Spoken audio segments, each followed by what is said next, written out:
Hello, everyone, and welcome to Monday night of Monsoon Awareness Week.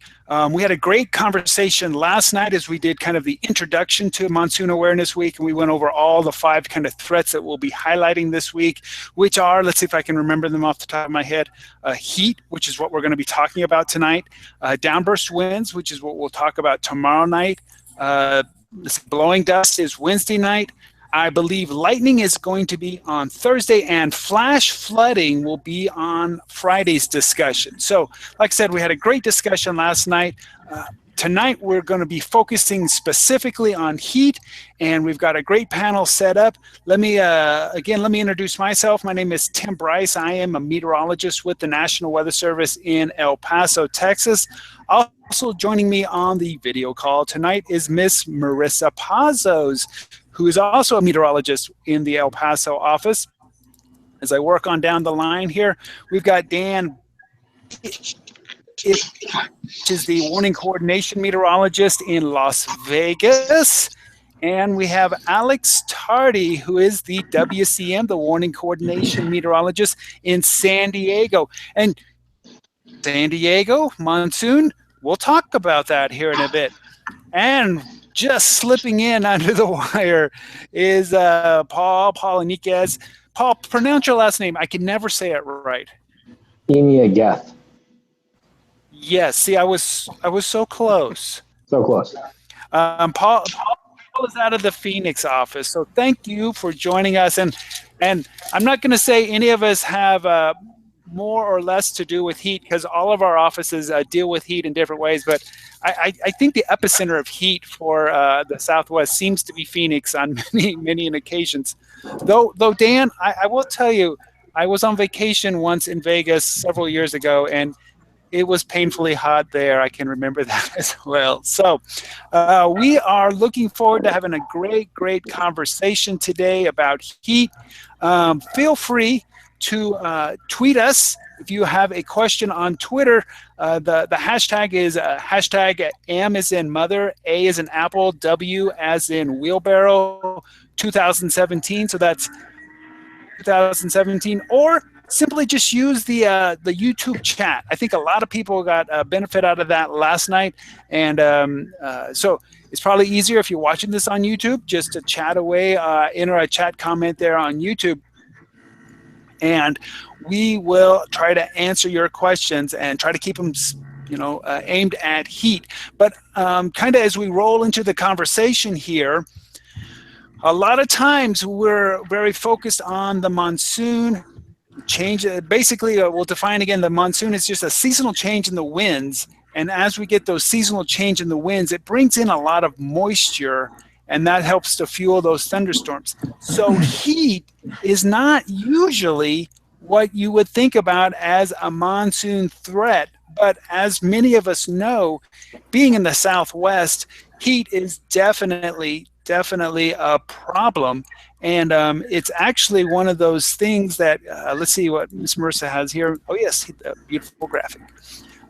It's one of the underrated killers. As a matter of fact, hey Dan, heat, you don't read about heat killing a whole lot of people, but I believe it's the #1 weather killer on average for the United States. Why don't we hear more about it?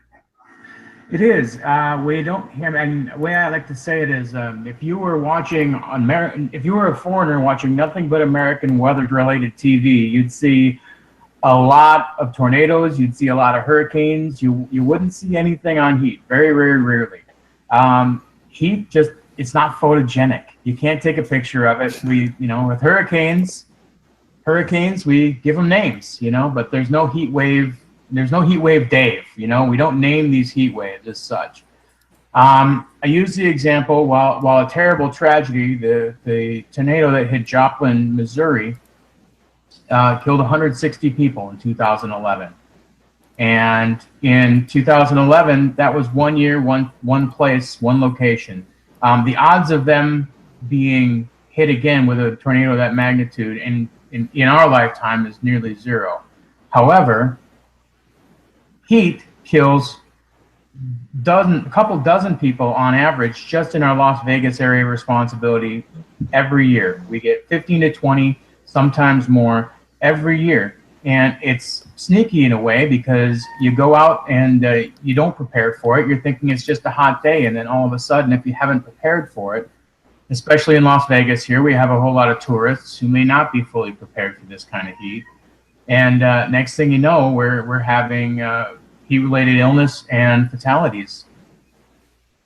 Yeah, up on the screen, everybody should be seeing now kind of the weather fatalities for 2016. And as you can see, on average, now it wasn't the case last year. Actually, flooding was the #1 killer just last year. But on average, if you take either the 10 or the 30-year average, you can see right there in the middle that heat is the big killer of people, and it does pick off its people one at a time here and there, and it's kind of like very similar to lightning that we don't see a lot of, as far as one person here, one person there is just doesn't make the news, and it's tragic, but it is true. When you mentioned people going out, especially tourists who aren't used to the heat, that they might not be prepared for it. Miss Marissa, what are some of the signs? There's two kinds of heat illnesses. What are the signs? What are those two heat illnesses, and what are some of the things that people should be looking for? So I actually have a really great graphic about that, and two of the signs are heat stroke and heat exhaustion, and both of those are extremely dangerous, especially across the desert Southwest and in any place that gets the monsoon. You can see my graphic here. So we have heat exhaustion both in English and Spanish. Muy bien. Gracias. So we have, fainting and dizziness, but headache kind of comes on with heat stroke. So everything starts at the top and kind of moves its way down. Sweating, vomit, no sweating for heat stroke. So that's kind of interesting. If you have heat stroke, you don't have sweating. Cool palms, body temperature rising very quickly with heat stroke. Nauseous to your stomach for both heat stroke and heat exhaustion, and muscle cramps. Both of these graphics we have on our website just to keep people kind of reminded what heat stroke and heat exhaustion looks like. Both very important things. And drink water, stay in shady areas, sunscreen, all those things help avoid both of these situations. Right. Now, there is a difference in degrees because as far as heat exhaustion is concerning, but and you need to be aware of it, but I believe heat stroke is the one that's the deadly one. That's the 911 that you should call, yeah. That's the deadly one. Very true. Very good. So people need to be just looking out for those symptoms. If you start to feel dizzy and just don't feel yourself, break. I think if you start with that headache and not feeling well, take a break, get out of the heat and the shade, get into an air-conditioned area, and you'll be feeling hopefully a little better pretty quickly. But, some of the challenges for us that we have seen in the Weather Service is that sometimes people can't get out of the heat. I know a lot of people who are on fixed income, they don't, they say, I don't want to run my air conditioning. And it can definitely be a challenge, especially when we don't cool off at night, and that heat just is unrelenting day and night. I know that I know Paul, I know that you guys, I know Tucson are looking at heat highlights for this coming weekend. I know we in El Paso are also looking at heat highlights. So what exactly is the difference? I don't know if you can, I don't mean to put you on the spot here, but I was wondering, Paul, if you could tell me the difference between like a heat advisory, a heat warning. So we have some policy now in the Southwest offices where we actually will only issue the heat warnings. Okay. So traditionally, Weather Service, we have the advisories and we have warnings. So warnings are a higher danger than the advisories. Advisories are kind of nuisance. You kind of have to go out of your way a little bit to put yourself in the danger. The warnings indicate that the thing is coming for you, coming to get you, basically, like a tornado warning, a flash flood warning, and in this case, a heat warning.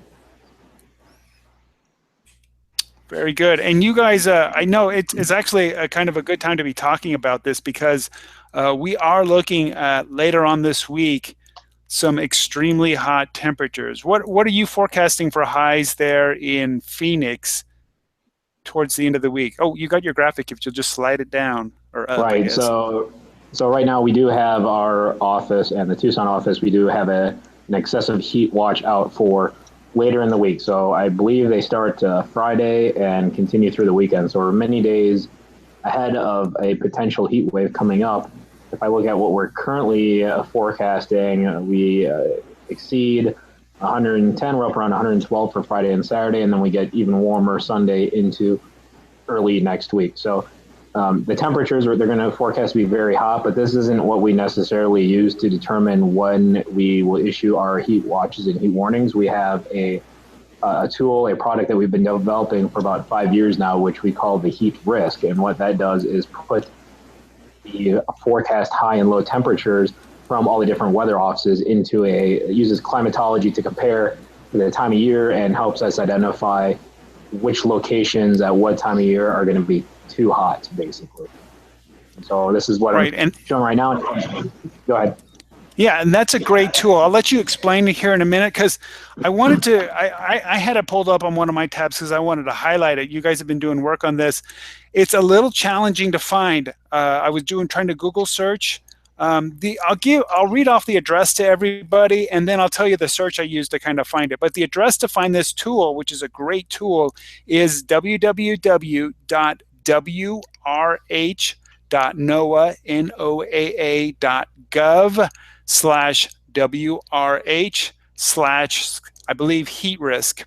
The search that I did real quick was NWS WRH heat risk, and I think it finally popped up as the second. Do you guys have it on your homepage someplace linked? Yeah, there's not. If you go to any of the weather offices in the Western U.S. and you come to our main page, if you hover over the forecast tab here, you'll get the little drop-down menu, and there's experimental heat risk.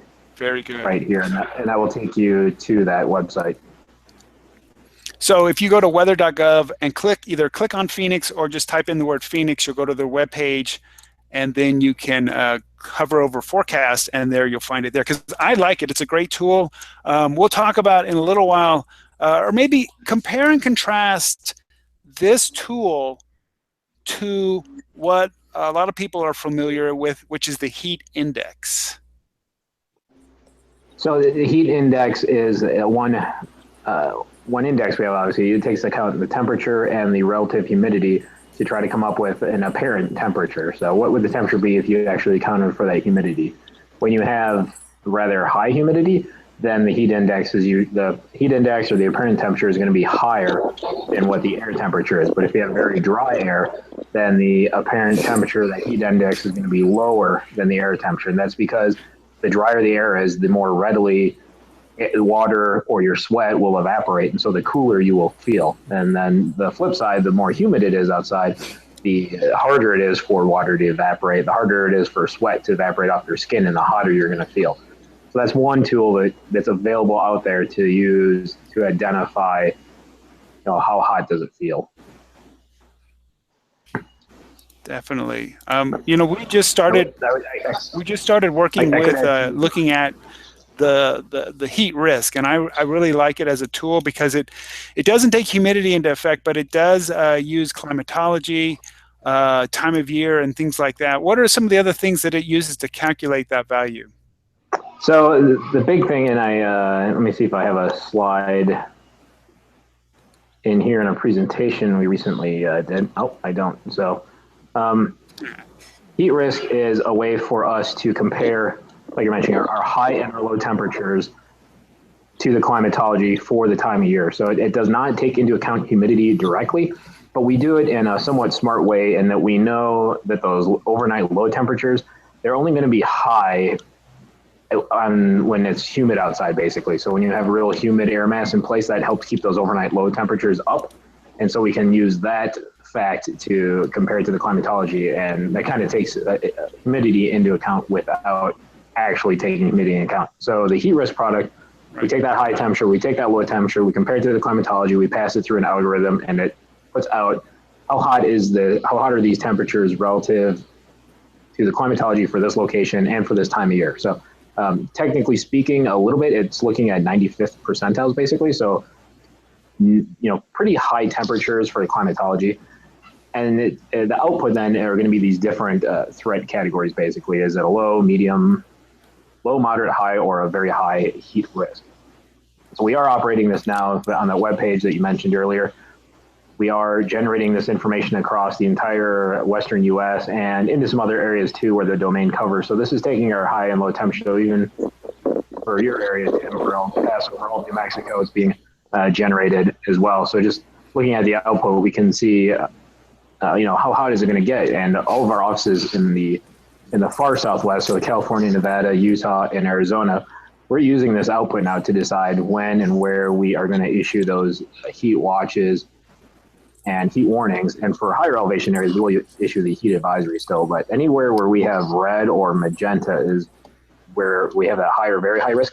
And that's where we're going to be putting those watches and warnings out. So you can see right here now, just looking at the forecast information. So we're starting to get some, if we look at Thursday, really not much red showing up on the map on Thursday, just a few areas here and there. But if we flip to Friday, we see it starting to come out. And especially as we head into the weekend, we're going to have some pretty widespread areas of the high. And by Monday, a lot of purple in there, a lot of very high risk. So it's going to be a very hot weather coming up in the next couple of days for the Southwest. Even though this is a hot part of the country and it's our hot time of year, this is going to be hot even by those standards.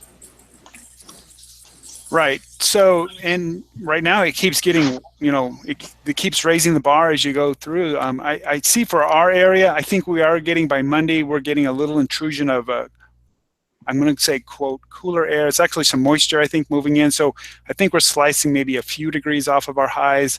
Well, not a whole lot there, but by Monday, I think we're not as serious a situation. But I do think for El Paso, in particular, the weekend is looking very warm. Hey, Alex, you're out and about. We're looking at a heat situation coming up weekend. What are some of the basic heat tips or heat, what's the word I'm looking for? Safety tips that people can use? Yeah, thanks everyone. What Paul mentioned at the end there, the heat watches, the warnings, the advisories, and the heat risk, that's the key into preparing for this upcoming event, because what it's telling us is that it's not just normally hot because it's summer or near summer, and it's not just normally hot because it's a desert or dry, but it's unusually hot. And in those situations, it becomes dangerous. You don't think of heat out in San Diego too often, and that makes it even more dangerous in this region, in this part of the West, because we're just not used to it. So once in a while, a couple times a year, every year, we seem to get temperatures that are 90, 100 degrees, even here in San Diego, and it can become dangerous. I'll give you an example. Last year, we had an event in June, and the temperature was 103, 104 degrees right here in San Diego. And there was a lot of activities going on. It was a Saturday. The schools were having soccer games, and people were doing what they think is their normal activities. And people were starting to get sick. We talked about heat exhaustion earlier, and we saw a lot of that occurring up to the point where people were even having to be hospitalized because it was so extreme. So what can you do to prevent that? Well, first of all, you got to pay attention to the forecast and be aware that something is much more extreme than it usually is. And when you have a heat warning or advisory, that's your first indication. Then you can wear clothing that's appropriate for that type of weather. White clothing, light colored clothing. Drink lots of fluid. That's the key. Non-alcoholic fluid, water, lots of water, never enough water. If you feel like you're dehydrated, it's probably too late. You're already feeling some of the symptoms of that extreme heat. You can avoid the time of day. Right now, it's 6 o'clock on my time, and this would be a good time to maybe do your activities on a really hot day. Not noon, not 1 o'clock, not even 11 a.m. in the middle of the day. Those type of things are what you can do to avoid the heat. Now, sometimes you can't avoid it because, let's say you work outside in the heat and you have to work on the roads or construction. And in those cases, you have to do all the things we just talked about, but you also have to take frequent breaks taking frequent breaks from the heat is ideal to avoiding the heat exhaustion and ultimately the heat stroke that could set in as well. And the thing about heat, and we talked a little bit about this, it's sneaky. It comes upon you. You feel like you can handle it. It's not that bad at first. And then it's an accumulative impact, and it can really sneak up on you. I remember seeing people mowing grass and doing work outside, and they weren't taking breaks. And before you know it, they were inside, and they felt like they were going to vomit, and their face was turning bright pink or red, and they really had too much, and they didn't feel good all night. So you want to avoid that situation of the heat exhaustion. Those measures, drinking lots of water, taking frequent breaks, wearing light-colored clothing, and then most importantly, go inside or take frequent breaks. Stay out of the peak of the day. In San Diego here, one problem we have is it's not as easy as going indoors because even on the coast, some locations don't even have air conditioning. So if you don't have air conditioning, you really have to look at other alternatives. And what we call it out here is a cooling center. And some other government facilities offer cooling centers that open up when it gets 90, 100 plus degrees, and even out here. And that's what you have to go to actually cool down, because you may not have the option to just go into your house. There was a situation last year where schools in Coronado had to close because the schools didn't have air conditioning, and the temperature inside the school was getting in the mid 80s. So those are the type of situations that, you know, you might take for granted, that you just have air conditioning or you have a car that works well, and that may not always be the case. So preparing for this type of heat, like we just talked about, is critical, and following those steps will help minimize the impacts. Very true. Miss Marissa, can you pull up on your screen the CWA map again, please? Yeah. Because I want, you know, yesterday we had on the call, we had someone from the, we had Jared from the forecast office in Phoenix. We had someone from the Tucson office, and Miss Marissa, and we went over their areas of responsibility. I want to real quickly, hey Dan, describe the area of responsibility for Vegas. We have a pretty large area of responsibility. We have we cover all of southern Nevada, as well as Mojave County in northwestern Arizona, and a large portion of the desert area in southeast California, including Death Valley National Park. And yeah, we cover that area. It's the third largest area of responsibility in the lower 48 states. So that presents its own problems. But yeah, heat is prevalent in our area. Yeah, that is a huge area. So what are co-op trips like to Death Valley? Well, that's actually a pretty easy one. It's a fun one. It's enjoyable. 3 years ago, or 4 years ago now, we did a big symposium out there when we had the 100th anniversary of the 134-degree temperature, the world record temperature out there. And on that day, we all went out to the co-op at measurement time, and it was only 120 degrees. And I know those in Phoenix can experience that almost every year, but but yeah, they're regularly up in the 125 to 127 every year. You get a few of those days. That is crazy. Hey, yeah. Alex, describe your area of responsibility for San Diego, because I think people picture San Diego, but I don't think they realize how far inland you guys go.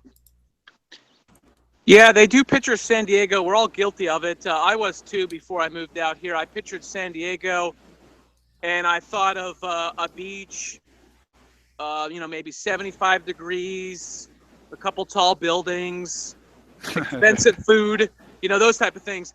But our area of responsibility goes all the way up to near Barstow, where Dan area ends. And then it goes all the way out to Palm Springs, the Salton Sea, where Paul's area ends, out in that area of the desert. And then, of course, we stop at the Mexico border, and then we go up into Orange County, all that area. And then we go out in the ocean, all the way out to Catalina, near Catalina and San Clemente Island, if everyone knows where that is. So in that area, we have mountains that go up to 11,500 feet. And then we have desert areas, a lot like Dan and Paul, that are sea level or below and experience temperatures at least a couple times a year of 120. So, but then we have the coastal climate, which is controlled by the cooler Pacific Ocean. And those areas, tend to be the kind of the classic San Diego. And so on any given day, when we have a coastal marine layer, it can be 70 degrees, and inland it can be 110. So we can see a 40-degree difference, and we've already seen that during the month of June this year. So it can vary quite a bit. And there's 11 million people that live in that area I just described, and I don't even know how many people visit. It's in the millions every month. Wow. Hey, Miss Marissa, describe the El Paso area for everyone who's not familiar with it. So El Paso, we cover all of southern New Mexico. You could have seen on the map before. All of southern New Mexico and very far west Texas. We go as far north as Cloudcroft, New Mexico, or To the Consequences, and as far east as Hudspeth County. So we butt up against Albuquerque, Midland, and Tucson. Yeah, and I think we don't have any marine, but we also have almost a 10,000-foot mountain to work with, a lot of topography to work with. And when we get later on in the week, when we start talking about flash flooding and lightning, the topography really comes into play. But we're not going to do that today. Not today. We're going to stay focused on heat. Hey, Paul, describe real quickly for everybody the area of responsibility for Phoenix. Obviously, the Phoenix area, so Maricopa County and most of Pinal County, which we share with Tucson. We do have some higher elevated areas to the north and east of the Phoenix area, including the Globe Miami area. And we sweep westward across the deserts of southwest Arizona towards Yuma, and then into southeast California, including the El Centro area and Imperial Valley and Joshua Tree National Park. Wow. So we all of our areas of responsibility cover kind of a diverse, challenging area, and that can make it challenging. That I know that for us, the hottest spot of our CWA, I know that Phoenix, probably you guys are the hottest spot, but for like San Diego, you guys got to kind of look off to the desert regions, and same thing for Vegas gets hot as you know, but it's actually not probably the hottest spot in your CWA, or I shouldn't say CWA, your area of responsibility. Dan, is that correct? Yeah, well, the hottest area we have the distinction of normally having the two hottest cities or locations on any given day. If you look throughout the summer, where the hottest temperature in the country was, it's more often than not, it's either in Bullhead City, Arizona, or at Death Valley. And so we've got those areas, and what makes them special is they're at very low elevation. Obviously, Death Valley is below sea level. Our co-op station there is at Furnace Creek, which is 190 feet below sea level, and Bullhead City is right along the Colorado River, where you're at a much lower elevation than any other part of our area outside of Death Valley. Why does I think people might wonder, why does being below sea level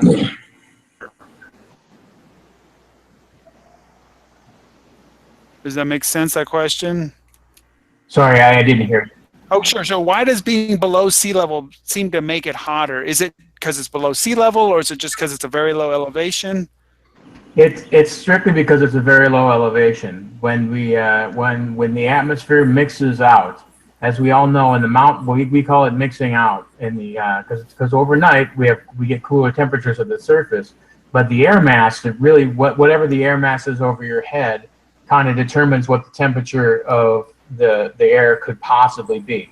And during the summer, when we heat the ground, we really will really heat up that ground, and we'll do what we call mixing out that layer of cooler air that occurred overnight.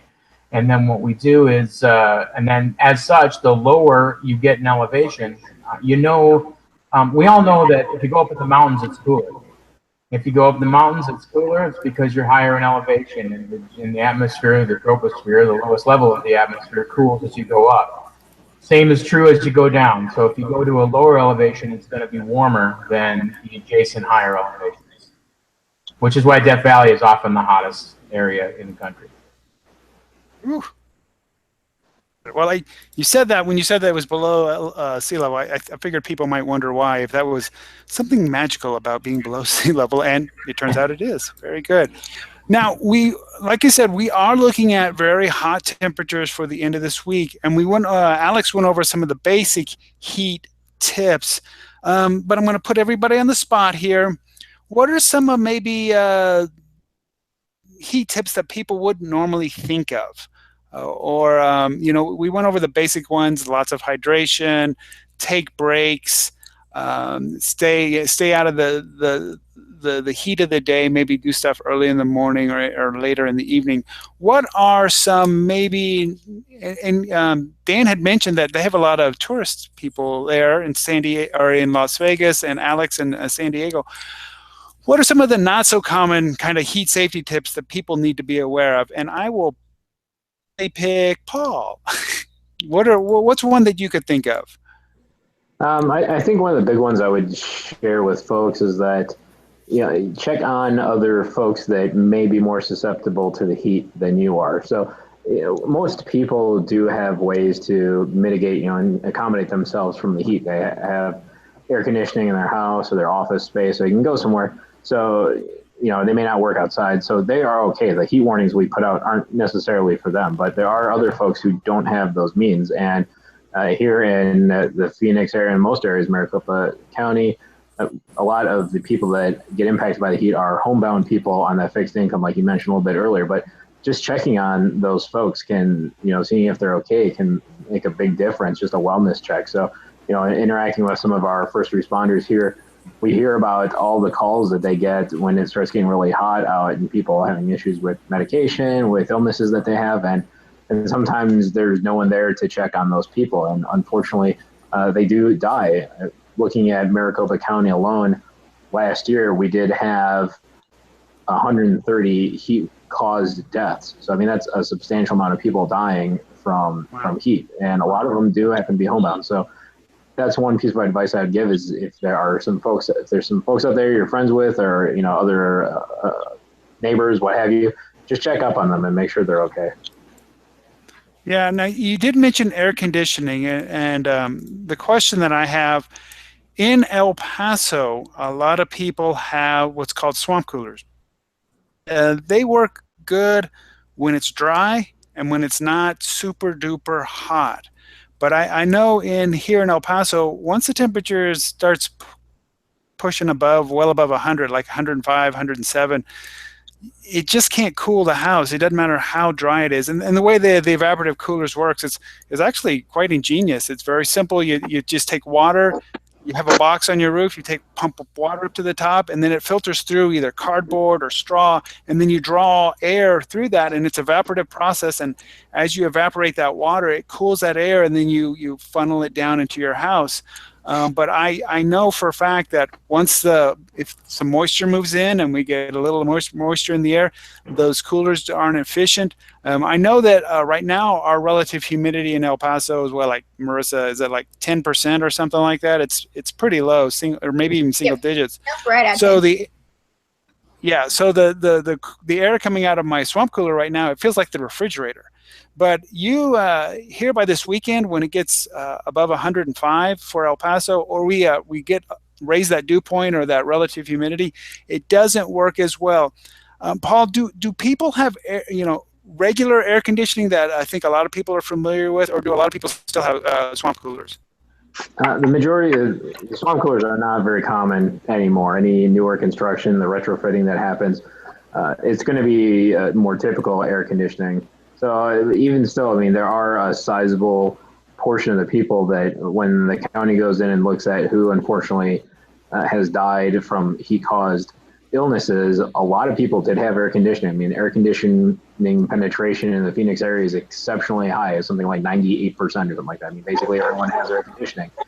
The problem becomes that you can't afford to run the air conditioning. Bills can get very, very high. Part of the country, it's not unusual to have a $200, $300, $400, $500 bill during the summertime. That's not affordable to a lot of people.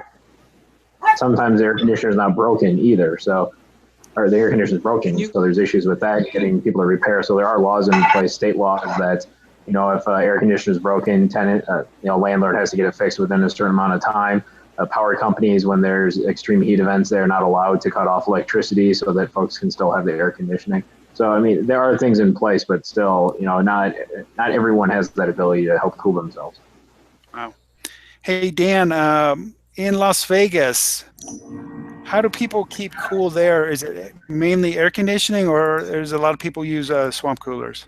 It's mostly air conditioning here. There are a few that still have swamp coolers. You'll see them around, mainly in older neighborhoods. But yeah, we're primarily air conditioning here. It works much better. It does. It does.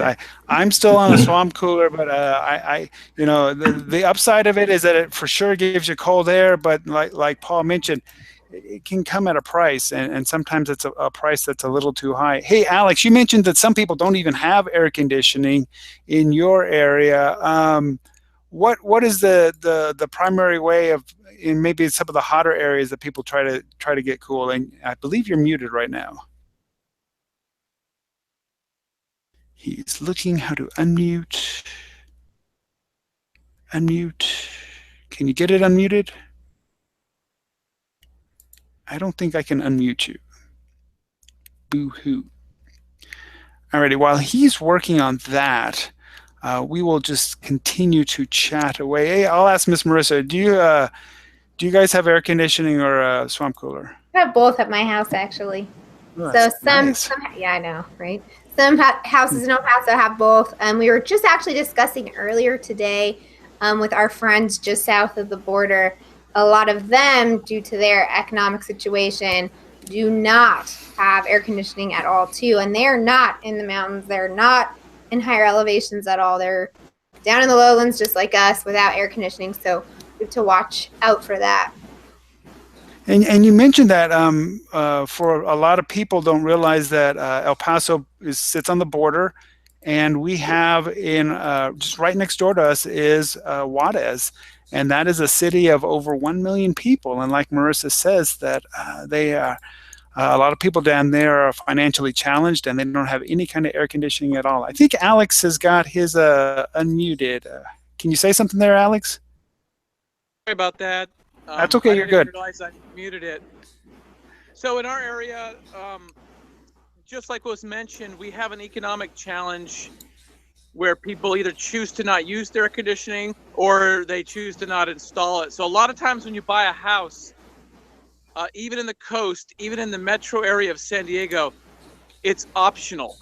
So you may get plumbing for air conditioning, or you may get nothing.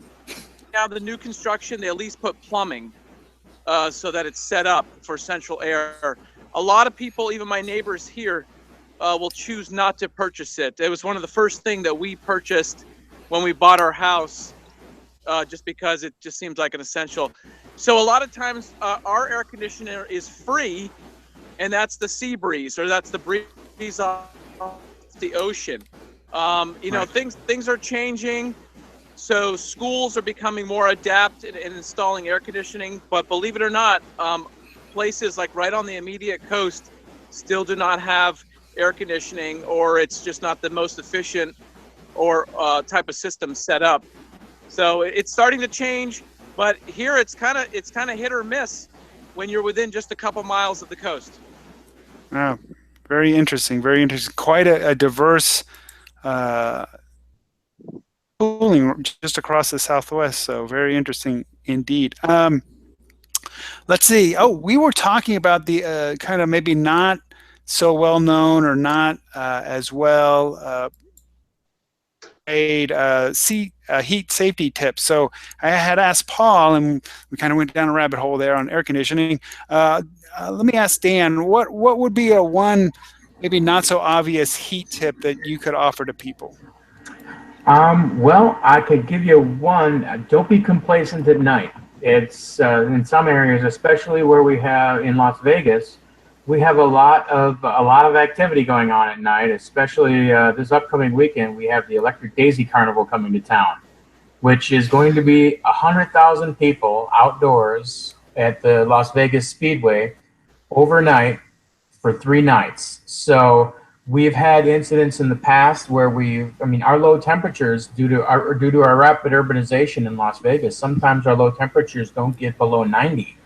And if you've been outside all day and it's 110 degrees and then it gets down to only 90 at night and you're up all night, and most of the people at these festivals aren't always in their, shall we say, normal frame of mind. They're not thinking about these things. So just again, if you're planning on doing any nocturnal outdoor activity, going out to one of these festivals or something, I would strongly recommend you bring a lot of water and follow all the safety tips that you would during the day, because you're not safe just because the sun goes down. And you did mention real quickly the low temperatures at night. Can you talk real briefly about the importance of low temperature? It can be, if it's 100 degrees during the day, but then you drop back down to 65 at night. And, I think we all have gotten out on those mornings where you go out in the morning and it just feels so cool and fresh, and it's nice. But like you're saying, how important is that low temperature not letting people kind of catch that break in adding to their heat stress on their systems, or keeping the houses just, they don't ever cool off. There's no way for them to cool off if they don't have an air conditioner. How important is that, if that low temperature stays up, like you said, near 80, or even for Phoenix or Vegas stays up near 90 degrees? In my opinion, it's almost exponential once you start getting warmer in terms of the potential heat risks. Your body is there. It likes to be around in the 70s and 80s. That's where we would like to be all the time. And if we get in those temperatures where it's, your low is 90 and your high is 110 and you've been out in it the whole time, it's your body just never, your body's going to heat up during the day, but your body's just never going to cool down, because it's just never going to get that chance to cool down unless you've got some cool temperatures outdoors, unless you spend some time in air conditioning. And that becomes a real problem in Vegas, especially since we have a large homeless population, and they have very, very little opportunity to get cool in some of those nights. Wow, that's very, I don't think people realize the importance of that low temperature and how important it is to, if it drops down, that we're able to cool our houses and just catch that break. Whereas when it stays up, it just kind of, exponentially, like you mentioned, magnifies the seriousness of the situation. That's just very, very impressive. I did want to remind anyone, if you guys had questions who are watching, feel free to tweet at us. You can see the hashtag there on the screen, MAW 2017, or on the YouTube chat on the streaming page that you're watching on. Feel free to hop in there with a quick question, and we'd be happy to answer them. Miss Marissa, if you had an unusual heat tip, what would it be? Or maybe not a not well publicized one. I'm trying to think unpublicized, but I am a big proponent of the sunscreen. Even on the cloudy days, sometimes during the monsoon, we can get cloudier days and people neglect it, or they just neglect it because they're only going to be outside for 5 minutes, or something like that. So we just want to keep the reminder of get the sunscreen on. It's one more shield of protection that you can have from heat stroke or anything like that. So sunscreen all the way, and SPF 30 or above. It's really what we kind of preach if we can. Very good. Alex, for you, what is perhaps a heat tip that you'd like to share with people that we haven't already talked about?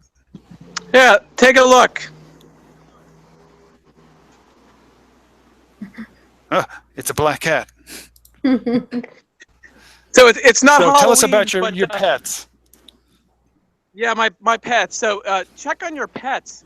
It's something I didn't talk about, but something that it's easy to neglect. And, the pets can suffer from the heat. Uh-oh, he froze. A good point. Back here. With the no, it pets, definitely is. I don't know if you noticed earlier, everyone, but my my dog came and Miss Marissa noticed it, but my dog came and sat next to me. For sure, make sure that your pet has plenty of water. Make sure that it has a shady place. If your pet has to be outside, you've got to provide that shade and that water. We work very hard in my house. That we actually have a little doggy door, and the dog can come in and stay inside where it's cool, and then go outside to do its business or hang out. I always find it interesting. They go out and lay out in the sun, and then they come in and they cool off. So they they really seem to enjoy that. But it's because they know they can do that, and they come in, they drink. We have several bowls of water around the house so that they can, they can always go and get a drink. So I hope we can get Alex back here for the last few minutes of our talk. But that was a great point. He had his cat.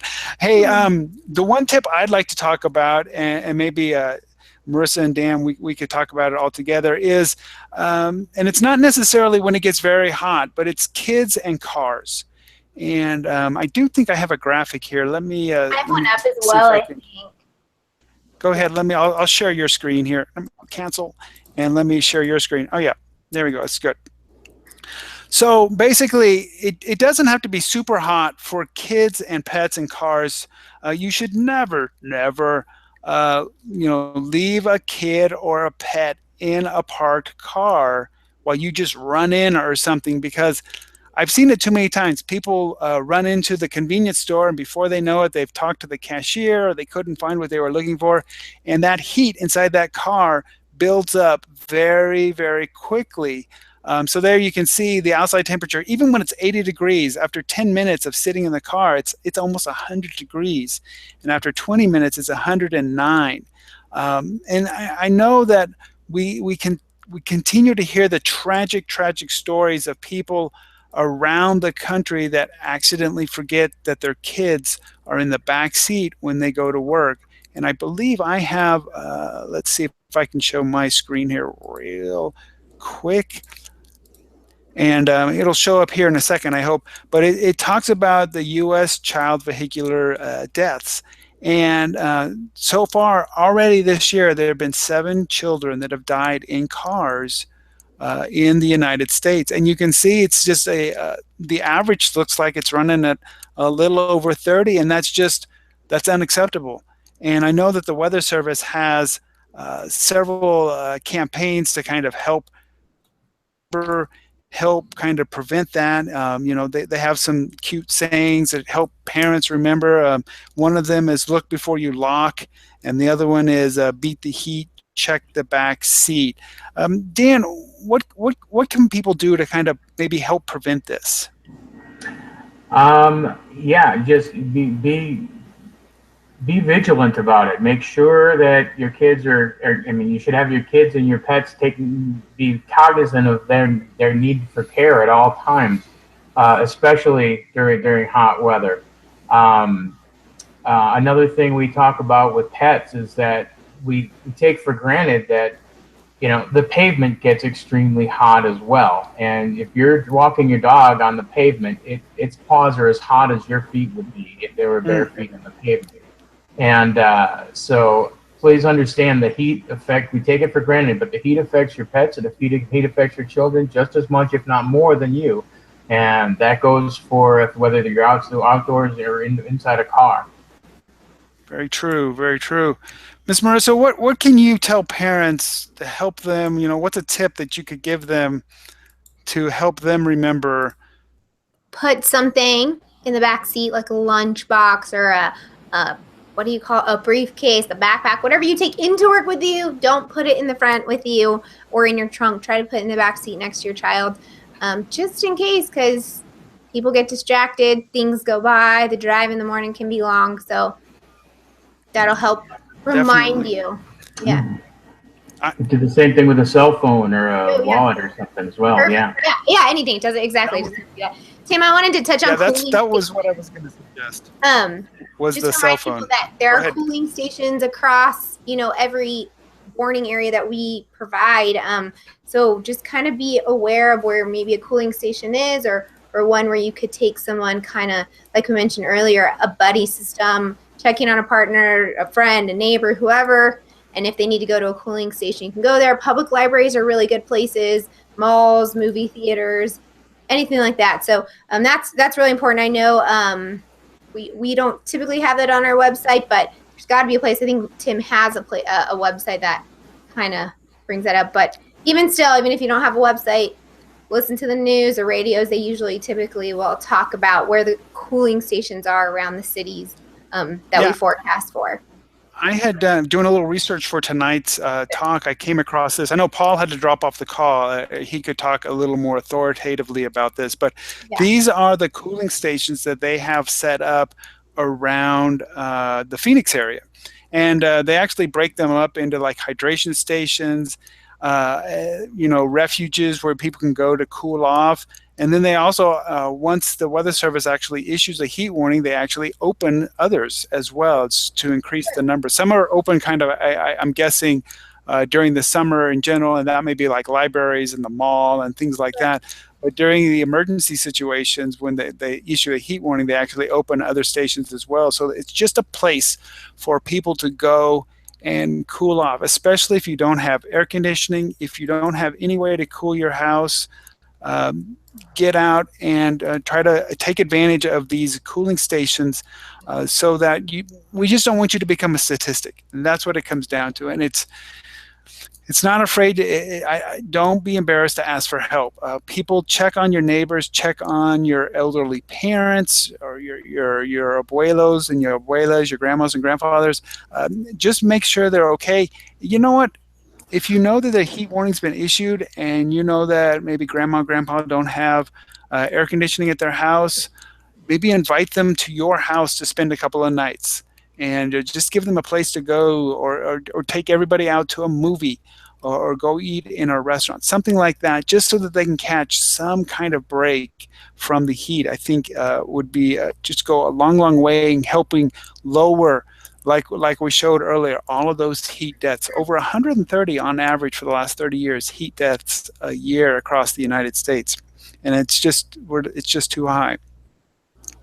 I haven't seen any questions come on either on Twitter or on YouTube. Again, we've got about maybe 8 more minutes. We're going to chat here. If you do have a question about the monsoon season and heat and any of your experiences or maybe some suggestions that you have, feel free to add those either via the hashtag MAW2017 or just right here on your YouTube stream, and you can just type it in there. There's a chat room there on the side of the stream. One thing I did want to talk about is that a lot of times, being in the Southwest, we like to joke about things, and we like to hear people say it's a dry heat.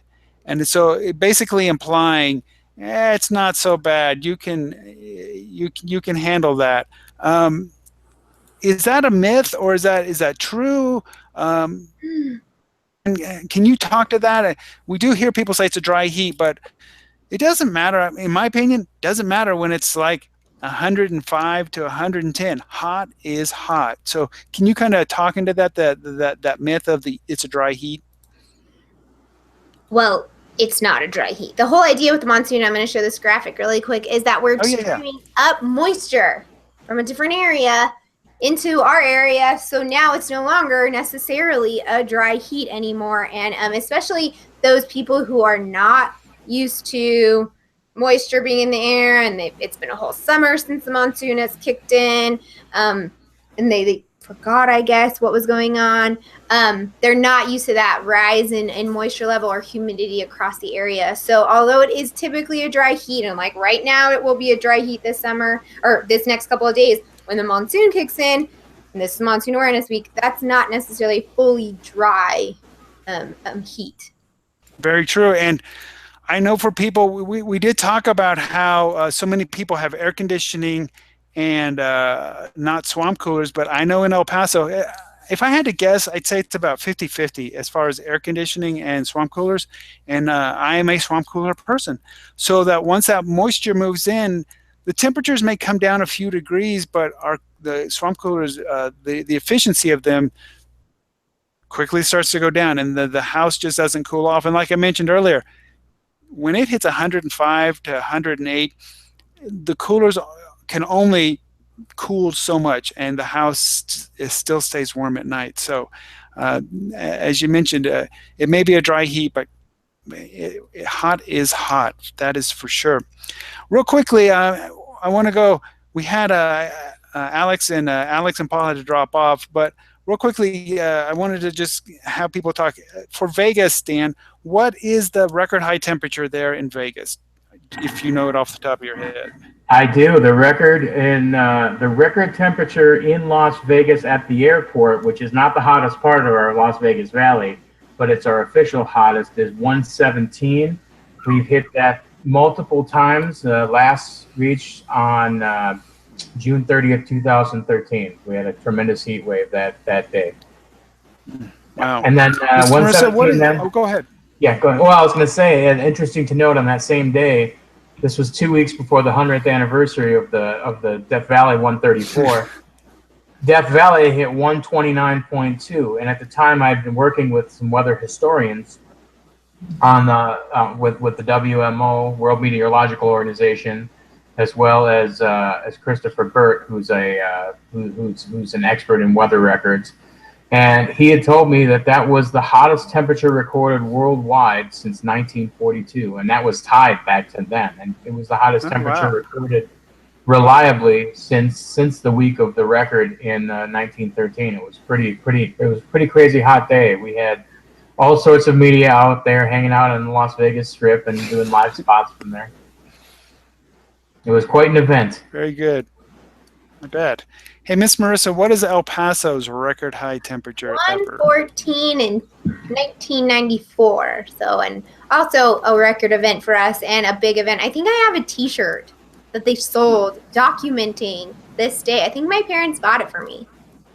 I kind of dating myself. I started with the Weather Service in 1994 in April. So fortunately or unfortunately for me, I got to live through that record-setting heat wave in El Paso. And I can still remember when it was 113, 114 on several days, and then you'd get this slight breeze. It was like a blowtorch. It was very, very uncomfortable. And I know that people in Phoenix will say 114. They're actually going to see that this weekend. But we are certainly in El Paso not used to that kind of temperature. I know Phoenix is actually, we mentioned earlier about elevation. Phoenix is actually lower down in elevation. El Paso actually sits up at 4,000 feet. So we're kind of high in the atmosphere. So when we're hitting 100 to 105, it's a little uncomfortable, and like she calls it hot. It's true. And when we're going to be pushing 105, 106, maybe even a little warmer this weekend, that's when you start to get concerned. And so I just want to encourage everybody, not only in El Paso but in Vegas, in Phoenix, and Tucson, and San Diego, and Albuquerque, even Albuquerque's area, especially the southern part of the area, we're going to see some very, very hot temperatures towards the end of this week into this weekend. And just start thinking about it now. So many people say, okay, yeah, whatever, it's going to be hot. And then all of a sudden it's Saturday and it's blazing hot. Start thinking ahead of time. Maybe make plans. Hey, maybe you haven't gone to the mountains. Maybe this is the weekend to drive up to the mountains. I know, Marissa, you went up to Cloudcroft, which is up at 8,000 feet. Was it last weekend? Yeah, on Friday. Yeah, so, and it's like 20 degrees cooler up there. It's beautiful. Oh, nice. So that might be, just, it's coming. We can see it coming. Heat is one of these things that you can kind of see coming ahead of time, and we can kind of prepare for it. So be thinking things through. A lot of people, don't work on the weekends, so they like to do outdoor plans. So if you have to do yard cleaning, if you're doing a 5K or anything like that, make sure you do it in the morning or in the evening after the sun is set. Do those chores. Don't do it. I was out mowing today at 1 o'clock, and I was thinking to myself, this is probably not the wisest thing to do. And but at the same time, it hasn't turned super hot here. I would not be doing that this weekend when it was 10 degrees warmer and we were pushing 105 degrees. Because I think it's Paul that said that, or maybe it was Alex that said, you get out, the heat exhaustion, heat stroke sneaks up on you. and before you know it, you're a little dizzy, you're feeling dehydrated, and boom, it just hits you like a ton of bricks all of a sudden. And it is either heat exhaustion or heat stroke are serious medical conditions, and they need to be looked at right away, especially heat stroke. You need to call 911. You need to get to a medical facility immediately to take precaution, because heat stroke in particular can kill you. So we are looking at heat coming up this week. So this was a very fortuitous kind of time to talk about heat. So later on this week, we're going to see some very hot temperatures across the Southwest. So I see by the clock, it's been an hour. You guys have done great. You two have stuck it through. I think Alex was having bandwidth issues and Paul had to drop off. Real quickly, as we wrap things up, what are your final words of advice to everybody? And I'll start with Miss Marissa first. Again, everything we've said, I think, was really great. We touched on so many things, sunscreen, hydrate, cooling centers, the buddy system, check on your buddy, your next door neighbor, bring the pets inside or find them a cool area, all those things, sunscreen, lighter clothing, go up to the mountains and have some fun this weekend. If you're in El Paso, you can pick cherries in New Mexico. It's a great way to get very nice. Yes. So anything, all of those things are really great things that we touched on in this weekend. We are going to see those warm temperatures, so just be prepared. We've warned you. That's right. And that forewarned. I mean, that's, like I said, it's not going to sneak up on anybody. It's there, and just take precautions and plan ahead of time. Dan, what are some final words from you? Just, again, plan ahead and be safe, especially if you have outdoor activities planned. Make sure you bring lots of water and know where your cooling stations or access to air conditioning are. Like I said, we have the Electric Daisy Carnival coming up next weekend. You're going to have 100,000 people out there overnight. If you're one of them, or if you know one of them, make sure they know about it and they can tell everyone out there. They will have additional cooling stations out there and additional water available out there. So just make sure you know your resources. You know what to do when you start feeling that heat exhaustion. You will make sure you get somewhere safe and somewhere where you can keep hydrated real quick. Very true. And again, I'll stress, we should not be seeing any children die in cars ever during the summer or during any time of the year. So be sure and check the back seat, beat the heat, check the back seat, or look before you lock. Whatever it takes to remember. I don't care. Whatever little saying, if you have to leave your cell phone back there, a briefcase like Miss Marissa said, anything like that, to kind of trick yourself, because it is true, and I understand that we have busy lives and we get distracted, but there can be no excuse for that. Our children are our responsibility; they're gifts from God, and we need to take care of them. So we can't be just forgetting about them and leaving them in the car. So that's my big stress, is that please check, make sure your kids are, if you have to drop them off at daycare, make sure they're dropped off at daycare or at grandma, grandpa's house, wherever you're taking them.